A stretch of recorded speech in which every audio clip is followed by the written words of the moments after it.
उष्माघाताचा पहिला बळी गेलाय।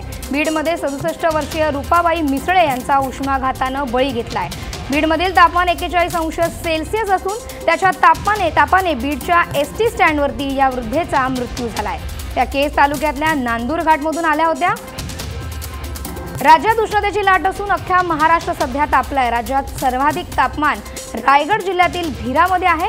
इथला पारा हा 46 अंशावरती गेलाय। भिरामध्ये सर्वाधिक पावसाची नोंद होते। यावेळी सर्वाधिक तापमान वाढल्याने चिंता व्यक्त होते।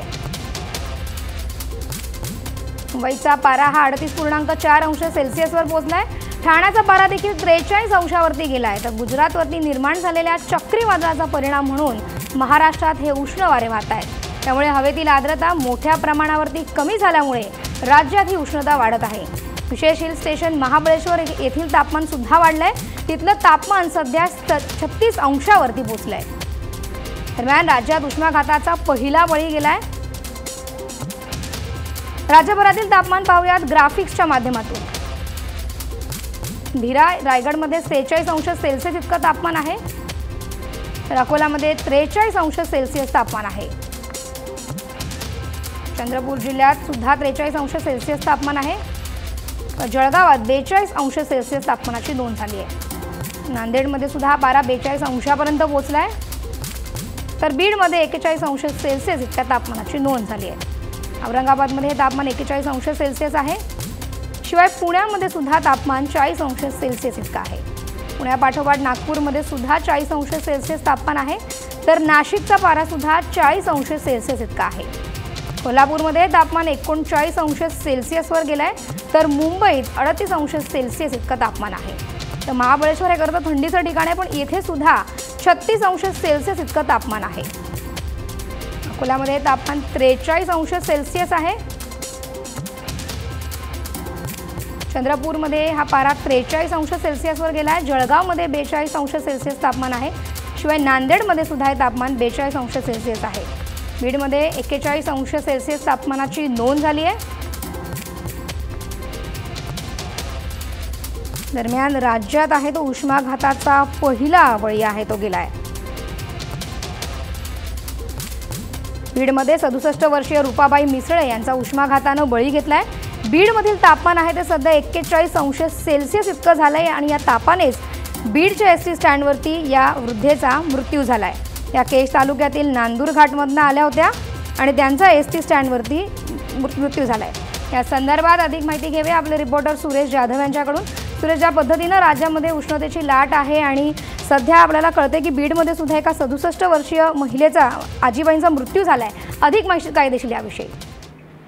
बीडमध्ये गेल्या 3-4 दिवसापासून उन्हाचा तडाखा मोठ्या प्रमाणामध्ये वाढलेला आहे आणि त्या आजी रूपाबाई त्या बीडला आलेल्या होत्या। बीडवरून त्या नांदूरला जात होत्या, पण दिवसभर बीडमध्ये थांबल्यामुळं त्यांचा दुपारीच मृत्यू झाला। तो संध्याकाळी समजलं। संध्याकाळी ज्यावेळेस बेवारस प्रेत आहे म्हणून त्यांना घेतलं, तिथून पुढे समजलं ज्यावेळेस पीएम झाला आणि पोलिसांना पीएम मधल्या रिपोर्टमध्ये सांगितलं की उष्माघाताचा हा बळी आहे। त्यामुळे एकूणच बीड जिल्ह्यामध्ये तापमान वाढल्यामुळे प्रशासनाने तसे सतर्कतेचा इशारा दिलेला आहे की बाहेर निघत असताना पाणी पिऊन त्यानंतर उन्हापासून संरक्षण करण्याच्या काळजी घेण्याचे उपायही प्रशासनाने सांगितले गेलेले। धन्यवाद सुरेश, तू दिलेल्या सविस्तर माहितीबद्दल। दरम्यान राज्यात आहे ती उष्णतेची लाट आहे ती बघायला मिळते। राज्यात सध्या सर्वाधिक तापमानाची नोंद झालेली आहे। या संदर्भात अधिक माहिती घेऊया आपली पुण्याची ब्युरो चीफ प्राची कुलकर्णीच्याकडून। प्राचीच्या पद्धतीने राज्यामध्ये उष्माघाताचा पहिला बळी गेला आणि सगळीकडेच तापमान आहे ते सध्या वाढलेलं आहे आणि त्यामुळे याचा परिणाम आहे तो कुठेतरी व्हायला सुरुवात झाली आहे। नेमकं अधिक माहिती काय देशील याविषयी? खरं तर IITMच्या माध्यमातून जो अभ्यास झाला होता त्याच्यावरनं असा अंदाज वर्तवण्यात आला होता की येत्या 2 ते 3 दिवसांमध्ये तापमान वाढताना बघायला मिळेल। खास करून विदर्भ आणि मराठवाड्याचे जे भाग आहेत त्या भागांमध्ये प्रचंड तापमान वाढ होईल, 40च्या वरतीच पारा राहील आणि त्यामुळे ही हीट वेव्ह सारखी हीटवेव्ह सदृश परिस्थिती या भागामध्ये निर्माण होईल। पण वेधशाळेने 2 दिवसापूर्वी असं सांगितलं होतं की आता जी तापमान वाढ होते आहे ती कमी होण्याची शक्यता येत्या 2 ते 3 दिवसात, पण प्रत्यक्षात तशी काही परिस्थिती होताना दिसत नाहीये।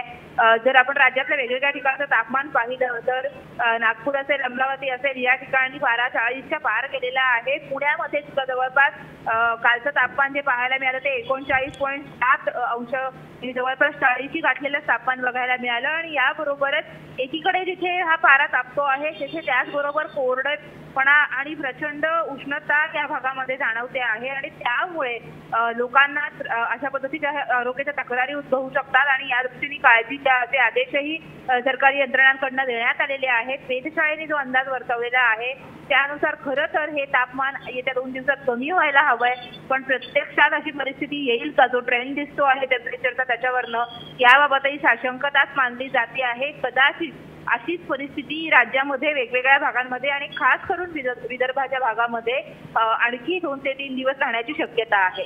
दरम्यान या उष्माघातापासून वाचण्यासाठी सगळ्यांनाच काळजी घ्यायला लागणार आहे। धन्यवाद प्राची, तू दिलेल्या माहितीबद्दल। राज्यात उष्माघाताचा हा पहिला बळी गेलाय। 67 वर्षाच्या महिलेचा यामध्ये मृत्यू झालाय। त्यामुळे राज्यामध्ये ही उष्णतेची लाट सध्या पसरली असून अख्खा महाराष्ट्र यामध्ये होरपळतोय।